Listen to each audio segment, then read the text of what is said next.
ఖమ్మం జిల్లా ఎరుపెక్కింది. శత జయంతి ఉత్సవాలు నిర్వహించేందుకు సిపిఐ సిద్ధమైంది. మరో చరిత్రను సృష్టించేందుకు శ్రీకారం చుట్టింది. ఉత్సవాలకు ముఖ్య అతిథులుగా సీఎం రేవంత్ రెడ్డి, 8 దేశాల నుంచి ప్రతినిధులతో పాటు జాతీయ ప్రధాన కార్యదర్శి రాజా హాజరు కానున్నారు. దేశవ్యాప్తంగా ఉన్న పార్టీ కార్యవర్గ సభ్యులతో పాటు కౌన్సిల్ సభ్యులు పాల్గొననున్నారు. 2ంటికి ర్యాలీ మొదలయ్యి 3ంటికి ఎట్టి పరిస్థితుల్లో ఈ బహిరంగ సభ ప్రారంభించాలనుకుంటున్నాం. దానిలో రాజా గారిది ప్రారంభ ఉపన్యాసం ఉంటుంది. ఆ తర్వాత ముఖ్యమంత్రి గారిది సౌహార్ద సందేశం ఉంటుంది.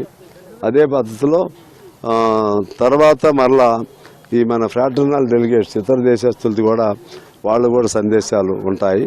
ఆ తర్వాత మళ్ళా రాజా గారి ఉపన్యాసం మళ్ళీ కంటిన్యూ అవుతుంది. అదేవిధంగా ఇంకా ఇతర ముఖ్య నాయకులు మాట్లాడతారు. మధ్యలో సాంస్కృతిక కార్యక్రమాలు ఉంటాయి. ఆ విధంగా 3ంటికి మొదలైంది, దాదాపు 8ంటికి ఆ సభ పూర్తవుతుందని మేము అనుకుంటున్నాం. 48 ఏళ్ల నుంచి ఇంత ఉత్సాహభరితమైనటువంటి ఉజ్వలమైనటువంటి మీటింగ్ని అంటే ఆ రోజుల్లో జరిగే 5 వేరు. ఇప్పుడు ఏంటంటే సెంటిమెంట్ జోడించబడింది. 100 ఏళ్ళు ఇటువంటిది మేము ఎప్పుడు చూడలేదు.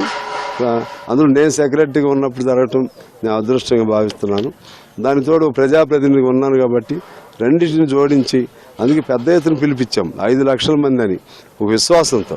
5 లక్షలు కరెక్ట్ లెక్కేస్తూ ఉంటారు లేదో నా పాయింట్ అది కాదు.